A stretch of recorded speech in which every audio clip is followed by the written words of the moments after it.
오늘의 주요 뉴스입니다. 현대카드에 이어 국내 상위 카드사들의 애플페이 도입설이 확산하는 분위기입니다. 간편결제 시장에 수수료 유료화 바람이 불면서 결국 애플페이를 이용해 시장을 넓히려던 현대카드의 시도가 카드업계 전반의 수익성 악화로 이어질 수 있다는 지적이 나옵니다. 지난해 한국은행이 2차례 연속 기준금리 인하를 단행했지만 오히려 예대금리 차가 벌어지며 금리 인하 효과를 체감하지 못한다는 의견이 제기됨에 따라 당국이 점검에 나섰습니다. 쿠팡이 프리미엄 신선식품을 배달하는 프리미엄 프레쉬를 론칭했습니다. 엄격한 품질 관리와 산지 직거래를 내세우며 시장 공략에 본격적으로 나섰습니다. 유통주들이 일제히 급등하며 상승 궤도에 올라탈 거란 기대감이 커지고 있습니다. 지난해 4분기 실적이 예상보다 양호한 데다 중국인 단체 관광객에 대한 무비자 입국 확대 조치 수혜 전망까지 더해지면서 금토업계에선 유통주 비중을 확대하라는 전망도 나오고 있습니다.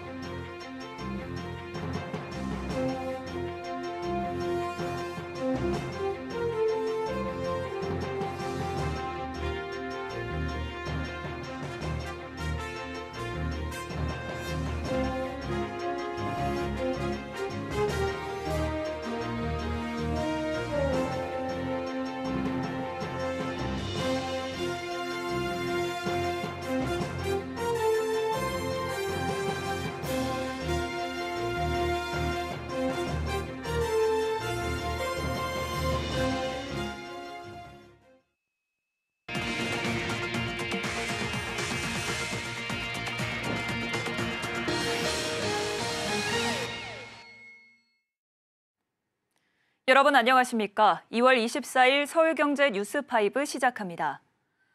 현대카드에 이어 국내 상위 카드사들의 애플페이 도입설이 확산하면서 간편결제 시장에 수수료 유료화 바람이 불고 있습니다. 국내에 애플페이가 확산될 경우 삼성전자도 삼성페이에 수수료를 부과할 가능성이 높아집니다.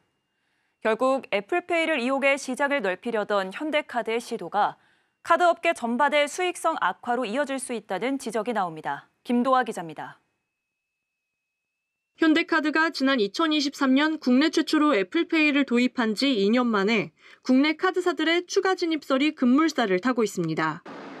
신한카드와 KB국민카드는 이르면 올해 1분기 중 애플페이 도입을 위해 금융당국 절차를 진행 중인 것으로 알려졌습니다. 하나카드와 우리카드도 애플페이 합류를 검토하고 있다는 언론 보도까지 이어지며 애플페이 확산이 초읽기에 들어갔다는 관측이 나오는 상황. 애플페이 확산 조짐이 보이자 10년간 수수료 없이 서비스를 지원한 삼성페이도 수수료 유료화 움직임을 보이고 있습니다. 이 밖에 네이버페이와 카카오페이를 비롯한 국내 간편결제 서비스도 수수료 유료화 선언을 하는 건 시간 문제라는 관측이 나옵니다. 애플페이는 결제 건당 0.15%의 수수료를 카드사에 부과하는 것으로 알려져 있습니다. 심지어 현대카드는 애플페이를 도입한 국가 중 가장 높은 수수료를 내고 있습니다.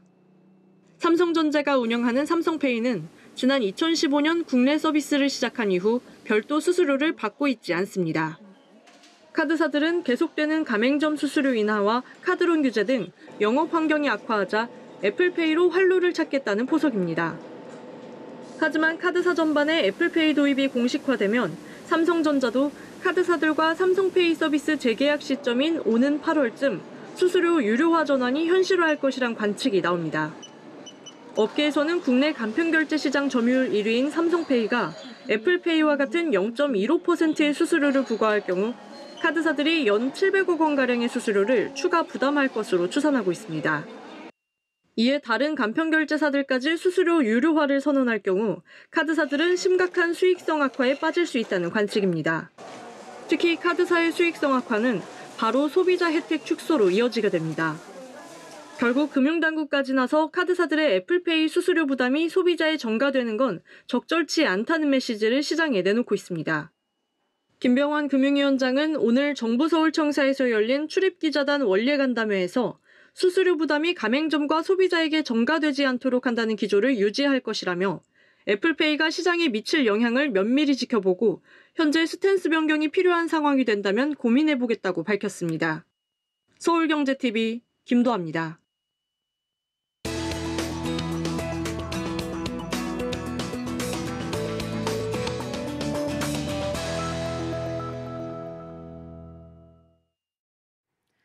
지난해 한국은행이 두 차례 연속 기준금리 인하를 단행했지만 오히려 예대금리 차가 벌어지며 금리 인하 효과를 체감하지 못한다는 의견이 제기됨에 따라 당국이 점검에 나섰습니다.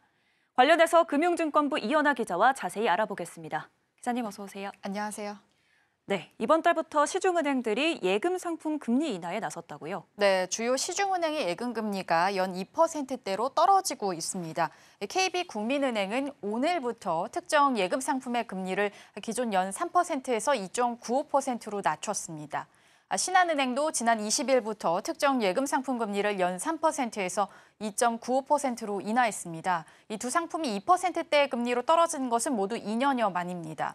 SC제일은행은 지난 17일부터 정기예금 금리를 최대 0.5%포인트 인하했고 하나은행은 지난 14일부터 특정 정기예금 상품 금리를 0.2%포인트 낮췄습니다. 네, 내일 한국은행 금통위가 예정돼 있잖아요. 앞으로 예금 금리 전망은 어떤가요? 네, 시장에서는 한국은행 금융통화위원회가 내일 현 3% 수준인 기준금리를 인하할 가능성이 높다라는 분석이 나오면서 예금과 적금금리 인하가 이어지고 있다는 설명입니다. 은행권에서는 기준금리 인하 기대감이 선반영됐다는 입장인데 예금금리 인하 추세가 당분간 이어질 가능성이 큰 것으로 전망하고 있습니다. 네, 그렇다면 대출금리는 어떤 상황일까요? 비슷한 속도로 좀 인하가 됐을까요? 일단 대출금리는 예금금리 인하 속도보다 좀 더디게 떨어지면서 예대금리 차가 커지고 있는 상황입니다. 앞서 한국은행이 지난해 10월과 11월 기준금리를 각각 0.25%포인트씩 인하했고 현재 기준금리는 3%입니다. 이 한은에 따르면 예금은행이 지난해 12월 신규 취급 대출 기준 예금금리와 대출금리 차이는 1.43%포인트로 4개월 연속 증가했습니다. 4대 시중은행 예대금리 차를 보면 단위는 퍼센트포인트인데 신한은행은 지난해 10월 1.23에서 12월 1.44로 증가했고 우리은행은 10월 1.12에서 12월 1.64, 하나은행은 10월 1.44에서 12월 1.49, 국민은행은 10월 1.22에서 12월 1.26으로 모두 예대금리 차가 증가했습니다. 네, 결국 벌어진 예대금리 차로 은행들의 이자 이익은 커지게 됐습니다. 은행들이 어떤 방법으로 예대금리 차 확대를 한 걸까요? 은행들이 선택적으로 하는 기준금리 인하를 반영한 것으로 보이는데 여기에는 이 대출금리 일부를 깎아주는 우대금리를 축소하는 방법을 통해서 기준 수준을 유지하고 있는 겁니다. 지난달 4대 시중은행의 신규 취급액 기준 분할 상환 방식 주택담보대출의 평균 우대금리를 보면 1.45%입니다. 기준금리 인하가 단행되기 전달인 9월과 비교하면 1.16%포인트 줄었습니다. 네, 결국 금융당국이 은행 대출금리 점검에 나섰다면서요? 네, 일단 지난 21일에 금감원이 은행권의 차주별 또 상품별 가상금리 변동 내역과 근거 그리고 우대금리 적용 현안 등의 세부 자료 제출을 요구한 공문을 보낸 상황입니다. 일단 은행권 대출금리 산출 근거에 대한 점검에 나선 것인데요. 과거 2018년 6월에 금감원이 은행 대출금리 산정체계 점검 결과를 발표할 당시를 들여다보면 일부 은행에서 고객 소득을 낮게 입력하거나 고의적으로 담보를 누락, 또 우대금리 축소 꼼수 등으로 이자 이익을 챙긴 사실이 드러난 바 있어서 금감원은 이번 점검에 좀 더 예의주시할 것으로 보입니다. 김병환 금융위원장도 오늘 기자간담회를 열고 대출금리도 가격이기 때문에 시장 원리는 작동해야 한다면서 하는 기준금리 인하가 대출금리에 반영해야 한다는 취지의 발언을 이어갔습니다. 네, 지금까지 금융증권부 이연아 기자와 은행권 예대금리 차 상황과 당국 움직임 알아봤습니다. 오늘 말씀 고맙습니다. 감사합니다.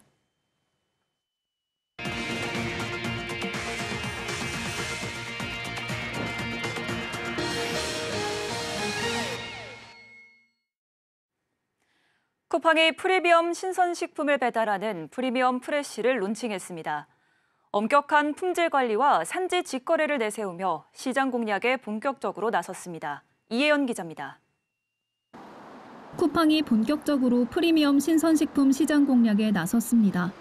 프리미엄 프레쉬를 론칭하고 과일, 수산, 채소, 정육 등 다양한 신선식품을 선보인다는 계획. 과일, 수산, 채소의 경우 품질이나 크기 등 기준을 충족한 상품에 프리미엄 프레시 라벨을 부착해 판매합니다. 정육 유제품 등도 최고급 브랜드 확장을 통해 차별화를 꾀하고 있습니다. 쿠팡은 산지 환경부터 생산, 유통 과정까지 철저한 기준으로 프리미엄 프레시를 관리한다는 계획입니다. 특히 쿠팡 매니저가 전국 주요 산지를 직접 방문해 신선식품의 재배 환경과 품질 관리를 살펴보고 5단계의 정밀한 품질 검사 과정을 거치게 됩니다. 신선식품은 직접 보고 만지며 사야 한다는 소비자들의 인식이 강한 만큼 이 같은 시스템을 활용해 신선하고 믿음 가는 품질을 보장하겠다는 것. 온라인 쇼핑몰에서 식료품을 구매하는 소비자가 꾸준히 늘고 있는 분위기도 한몫했습니다. 시장 조사기관 오픈서베이의 온라인 식료품 구매 트렌드 리포트에 따르면 만 20세에서 59세 성인 남녀 1,200여 명의 55.4%가 주로 쿠팡에서 식료품을 구매한다고 답했고, 이는 지난 2023년보다 15.3%포인트 증가한 수치입니다. 이어 퀄리, 네이버 쇼핑, 홈플러스몰, 이마트몰, 지마켓, 쓱닷컴 순으로 나타났는데 1위 쿠팡과의 격차가 큰 수준입니다. 유통업체들의 신선식품 경쟁은 당분간 치열해질 전망. 롯데마트는 다음 달 롯데마트몰 앱을 롯데마트 제타로 리뉴얼하고 본업 핵심 경쟁력인 신선에 집중할 예정입니다. 홈플러스의 경우 이달 온라인 매출은 1조 5천억 원을 돌파하면서 전체 매출 중 20%가량을 차지했는데, 이 같은 온라인의 성장에는 신선식품 매출이 최대 17% 늘어난 요인이 있었다고 설명합니다. 쿠팡의 온라인 시장 지배력이 커지면서 식료품 시장에서 강세를 보였던 컬리, 대형마트 기반의 이마트몰, 쓱닷컴, 홈플러스몰, 롯데마트몰은 차별화 전략 모색이 불가피해졌습니다. 서울경제TV 이혜연입니다. 2월 들어 대표적 저평가주인 유통주가 들썩이고 있습니다. 모처럼 유통주들이 일제히 급등하며 상승 궤도에 올라탈 것이란 기대가 커지고 있는데요. 지난해 4분기 실적이 예상보다 양호한 데다 중국인 단체 관광객에 대한 무비자 입국 확대 조치 수혜 전망까지 더해지면서 금토업계에선 유통주 비중을 확대하라는 전망도 나오고 있습니다. 김보연 기자입니다. 성장성 정체 및 실적 부진, 소비 심리 침체 등 영향으로 한동안 약세를 보였던 유통주가 드디어 들썩이기 시작했습니다. 지난해 4분기 실적이 시장의 예상보다 양호했고 크게 위축됐던 소비 심리의 기저효과에 대한 기대감이 상승 동력을 제공한 모습입니다. 여기에 이마트 등 주요 유통대기업이 소액주주들의 기업가치 제고 요구에 대한 화답으로 주주익 확대 방안을 발표하면서 타 유통기업들도 밸류업 프로그램에 참여할 것이란 전망까지 더해지고 있습니다. 24일 한국거래소에 따르면 7거래일 연속 상승한 롯데쇼핑은 전거래일 대비 1.21% 오른 66,800원으로 마감했습니다. 이달 들어 23.70% 급등했습니다. 같은 기간 이마트의 주가도 18.76% 올랐고 현대백화점과 신세계도 각각 14.29%, 12.21%씩 상승했습니다. 코스피 지수가 5.08% 오른 것과 비교하면 큰 폭의 오름세입니다. 중국인 단체 관광객에 대한 무비자 입국 조치 수혜도 주가를 끌어올렸습니다. 현재 중국인 관광객은 제주도에 한해 30일간 무비자 체류가 가능한데 이를 전국으로 확대하는 방안이 논의 중이며 올해부터 크루즈선을 타고 온 중국인 단체 관광객에 대해 무비자 체류를 허용하면서 기대감은 더 부풀고 있습니다. 이에 최근 코스피를 떠나고 있는 외인들도 유통주는 담고 있는 모습입니다. 이마트의 외국인 보유율은 전거래일 기준 19.82%까지 확대됐는데 이달 들어서만 284.5억 원어치를 순매수했습니다. 같은 기간 롯데쇼핑, 현대백화점, 신세계의 외국인 보유율과 순매수 규모 역시 늘었습니다. 한편 이 기간 유가증권 시장의 외국인 순매도량은 1조 1250억 원입니다. 이진엽 하나투자증권 연구원은 올해는 유통업종에 대한 비중 확대 전략이 유효할 것이라며 부진한 소비에서도 견조한 실적을 기록한 유통기업들이 소비 개선 구간에선 영업 레버리지 효과를 누릴 수 있을 것이라고 전망했습니다. 서울경제TV 김보연입니다. 세계 최대 이동통신 전시회 모바일 월드 콩그레스 MWC가 현재 시간으로 다음 달 3일부터 스페인 바르셀로나에서 열립니다. 국내 통신 기업들도 대거 참가하는데 인공지능을 무기로 진화한 AI 인프라와 서비스 기술력을 선보인다는 계획입니다. 김혜영 기자입니다. 통신 3사 수장이 다음 달 3일 스페인으로 출격합니다. MWC 2025에 참가해 AI 기술력을 선보이고 각 분야 기업들과 협력 확대를 논의한다는 방침. 통신 3사 모두 AI 기업으로 전환을 선언하며 올해를 AI 수익화 원년으로 삼은 만큼 경쟁은 치열해질 전망입니다. KT는 K스트리트를 테마로 약 116평 규모의 부스를 조성합니다.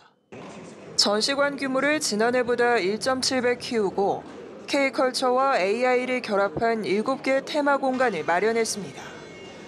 특히 KT 광화문 빌딩을 떠올리게 하는 K오피스에서 KAI 모델로 업무 효율화를 돕는 AI 에이전트 솔루션을 공개한다는 계획입니다. KT는 지난해부터 마이크로소프트와 손잡고 한국적 AI 모델 개발에 속도를 내고 있습니다. SK텔레콤은 약 300평 규모의 대형 전시 공간을 꾸리고 AI 데이터 센터 관련 기술을 뽐냅니다. SK텔레콤은 지난해 연말 별도 조직을 신설해 AI 데이터 센터 사업에 집중하고 있습니다. 그룹 차원의 AI 반도체 기술도 선보입니다. SK하이닉스의 고대역폭 메모리와 고성능 SSD 스토리지는 물론이고 SK텔레콤이 투자한 AI 반도체 기업 리벨리온의 AI 추론 특화 MPU 기술력도 선보일 계획입니다. LG U+는 처음으로 단독 부스를 차리고 AI 보안 솔루션을 공개합니다. AI 기술을 통해 일상의 어려움을 해결하고 사람들과 소통하는 미래 생활상을 선보인다는 계획.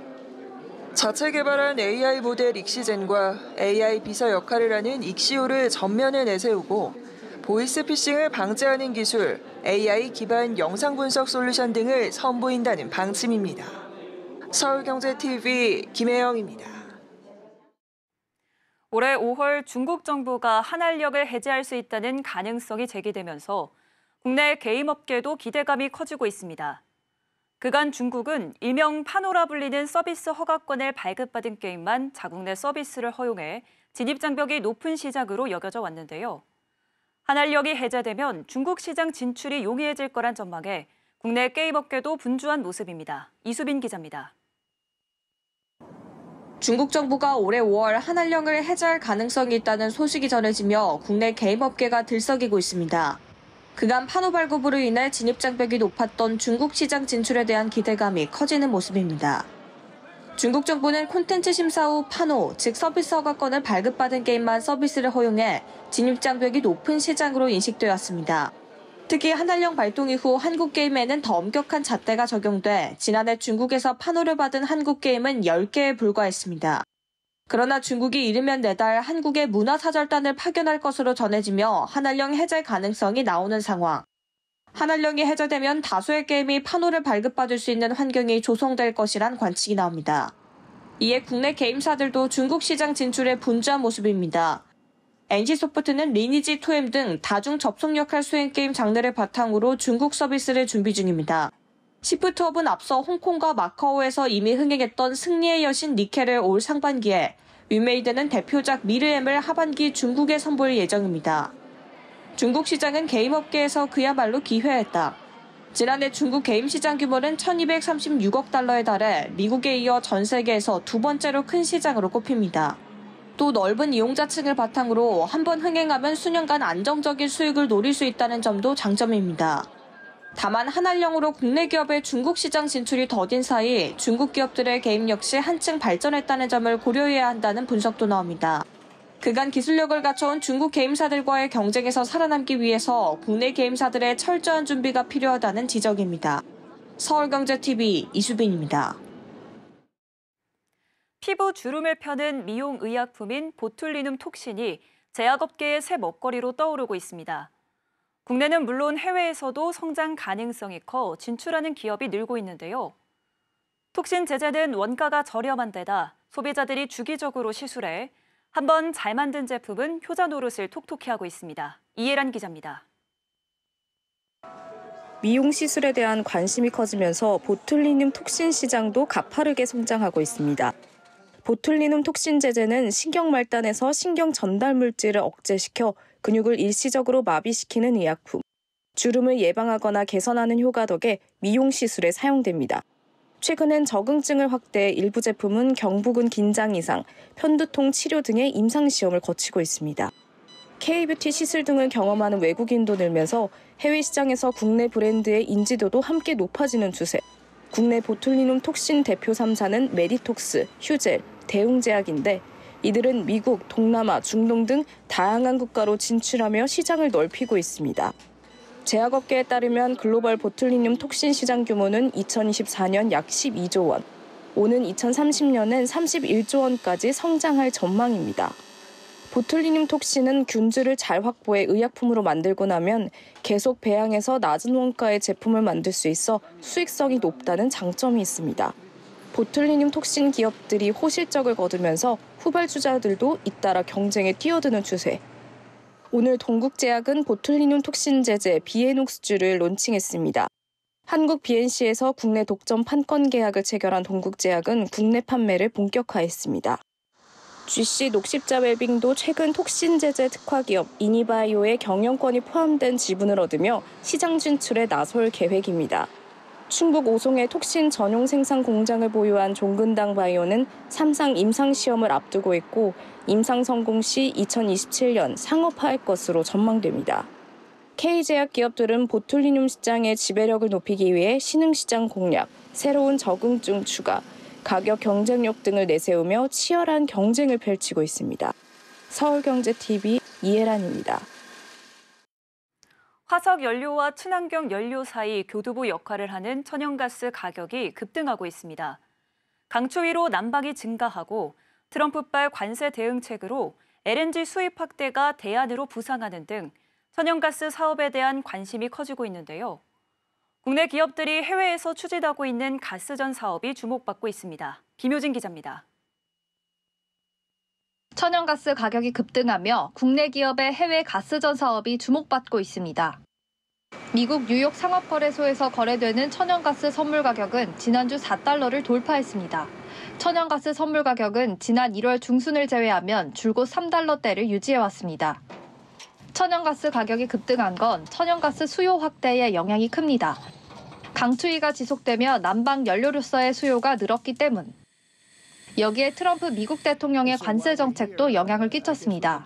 트럼프 대통령이 관세 부과로 무역 장벽을 세울 조짐을 보이자 각국은 미국산 LNG 수입 확대를 추진하며 관세를 줄이려는 모습입니다.